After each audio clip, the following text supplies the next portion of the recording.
Hello student, myself Anand Dwivedi. Today we are going to study the French Revolution and idea of nationalism.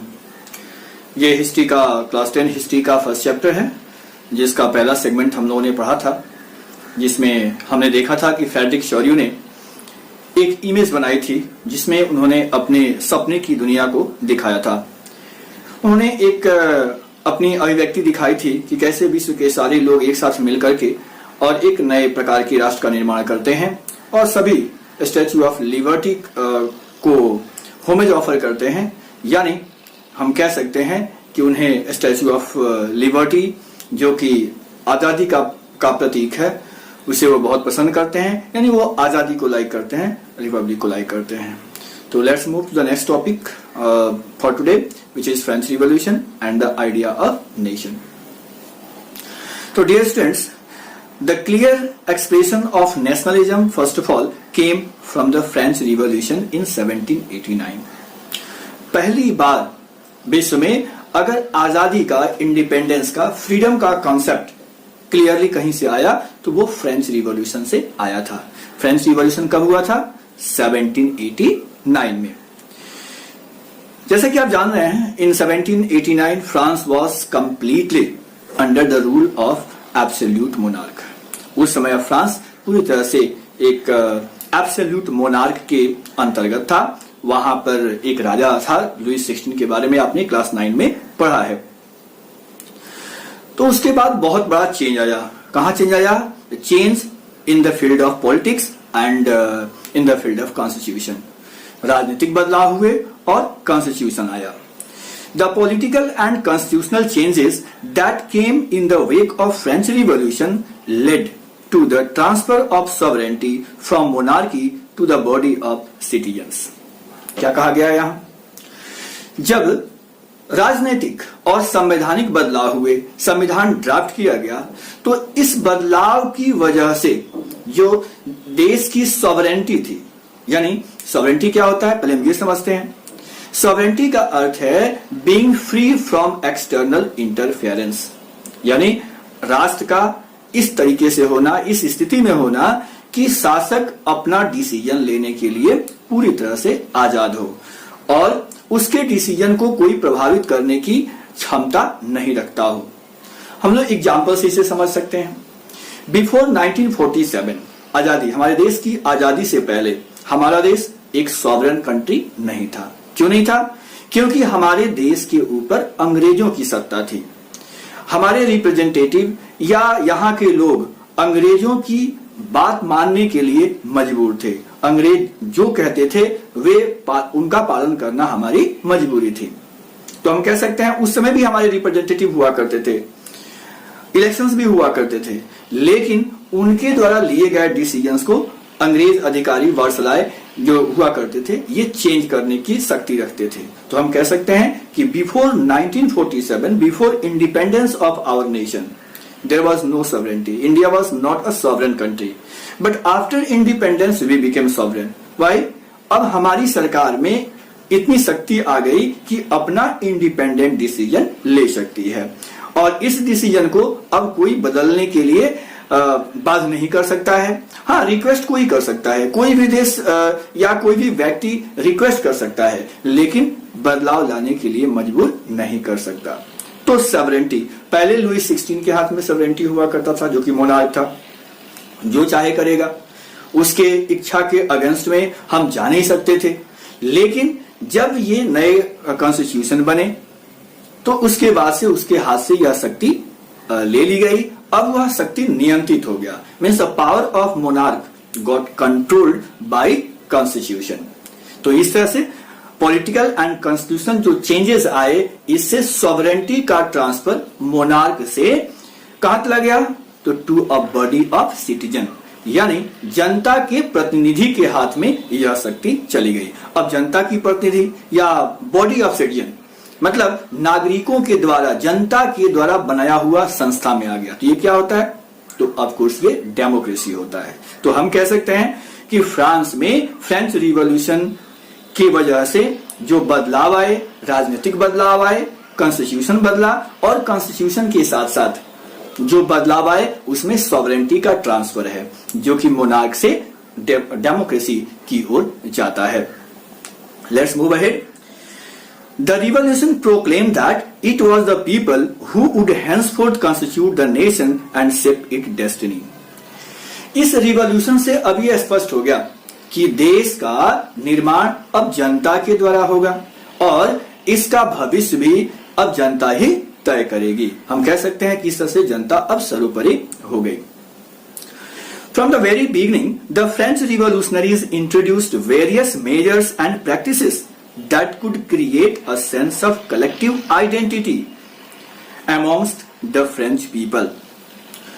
बहुत पहले से French revolutionaries यानी France के जो क्रांतिकारी लोग थे वे प्रयास कर रहे थे कि लोगों को यूनाइट किया जाए, लेकिन ये बहुत मुश्किल काम होता है। कैसे आप पूरे एक देश के लोगों को यूनाइट कर सकते हैं जब तक उनमें एक सामूहिक साझेपन की भावना नहीं आएगी, जब तक उनमें एक कलेक्टिव आइडेंटिटी नहीं आएगी, जब तक वो ये नहीं समझे कि हम सभी लोग एक देश के हैं तो हम सभी एक दूसरे से जुड़े हुए हैं, जब तक ये फीलिंग नहीं आएगी तब तक वो साथ मिल नहीं सकते हैं। तो फ्रेंच रिवॉल्यूशनरीज के लिए सबसे बड़ी जो समस्या थी वो था to create sense of collective identity. इसके लिए फ्रेंच रिवॉल्यूशनरीज ने बहुत सारे स्टेप्स लिए। उनमें कौन कौन से स्टेप्स है तो आइए देखते हैं। द आइडियाज ऑफ ला पैट्री मीन्स द फादरलैंड एंड ली सिटोयन means the citizen emphasize the notion of united community enjoying equal rights under a constitution. ला पैट्री यानी फादरलैंड, जैसे इंडिया को हम कैसे कहते हैं मदरलैंड, भारत को हम मातृभूमि कहते हैं। वहां जो कंसेप्ट लाया गया वो था ला पैट्री। ला पैट्री यानी पितृभूमि हम कह सकते हैं, फादरलैंड इसे कह सकते हैं। और ली सिटोयन यानी सभी नागरिक, यानी हमारा पूरा देश ये हमारा फादरलैंड है और हम सभी इसके नागरिक हैं। ये कंसेप्ट डेवलप किया गया ताकि लोगों में सेंस ऑफ कलेक्टिव आइडेंटिटी यानी सामूहिक पहचान की भावना उत्पन्न हो सके।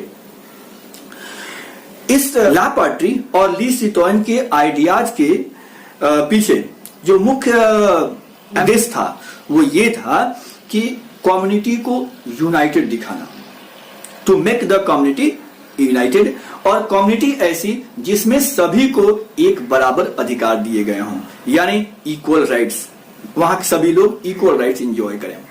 तो इस सिद्धांत पर इसे लाया गया।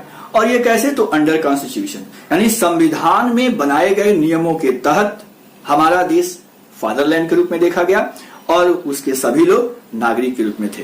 तो इस तरीके से फ्रेंच रिवॉल्यूशनरीज ने, फ्रांस के क्रांतिकारियों ने एक कह सकते हैं कलेक्टिव आइडेंटिटी को डेवलप किया।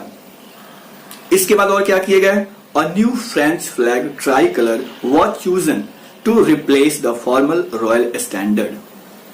फ्रेंच फ्लैग, एक नया फ्लैग डेवलप किया गया, ऑफ कोर्स ये भी ट्राई कलर ही था। ट्राई कलर फ्लैग चूज किया गया जिसने रूलर का जो पहले का फ्लैग था, रॉयल स्टैंडर्ड था, रॉयल फ्लैग था, उसको इसने रिप्लेस कर दिया।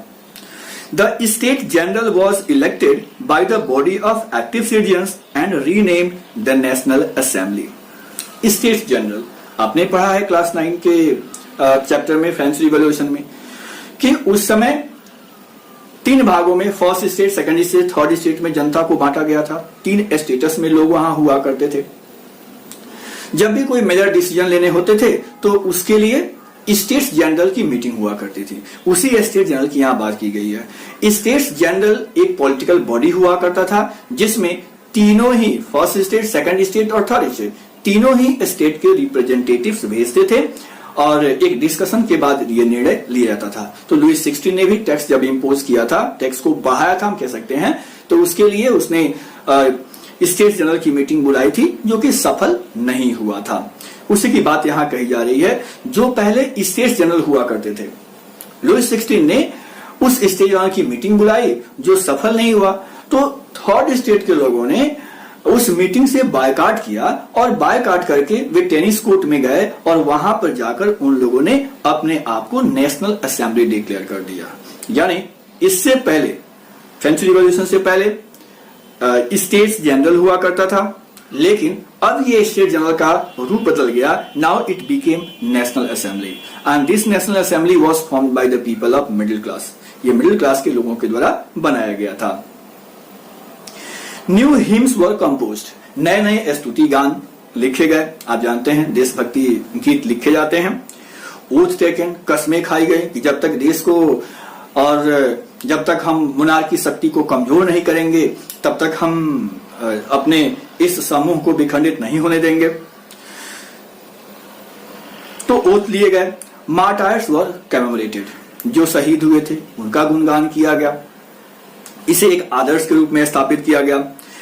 और ये सारी चीजें देश के नाम हुई. This all happen in the name of the nation. A centralised administrative system was put in place. शासन व्यवस्था में एक सेंट्रलाइज्ड एडमिनिस्ट्रेटिव सिस्टम डेवलप किया गया. एक केंद्रीकृत शासन प्रणाली को डेवलप किया गया. And which formulated uniform laws for all citizens. और इस नई सरकार ने सभी नागरिकों के लिए एक समान कानून बनाया. Internal custom duties and dues were abolished. जो पहले से आंतरिक कर लगा करते थे और जो वस्तुओं पर टैक्स लगा करते थे, ये सारे टैक्स को खत्म कर दिया गया, एबोलिश कर दिया गया. Uniform system of weights and measure was adopted. नाप तौल का यूनिफॉर्म सिस्टम लाया गया. स्टैंडर्ड वेट लाया गया. स्टैंडर्ड मेजरमेंट का सिस्टम लाया गया. तो ये बहुत जरूरी होता है किसी भी देश के लिए. अगर अलग अलग क्षेत्रों में अलग अलग प्रकार के पैमाने होंगे तो निसंदेह व्यापार के दृष्टिकोण से ये अच्छा नहीं होगा. अगला जो सुधार यहां देखने को मिलता है वो था रीजनल डायलेक्ट्स वर डिस्करेज्ड. वहां बहुत सारी भाषाएं थी जो लोकल लेवल में लोग बोला करते थे. उन सभी को डिस्करेज किया गया, उन्हें खत्म करने की कोशिश की गई. और उसके जगह पर जिस लैंग्वेज को प्रमोट किया गया वो था French language. So French language was promoted. और ये कोई नई भाषा नहीं थी. फ्रांस है तो फ्रेंच तो वहां होगा ही. तो most of the people in Paris were speaking French language itself. So it became language of common people end of course it became common language for the nation.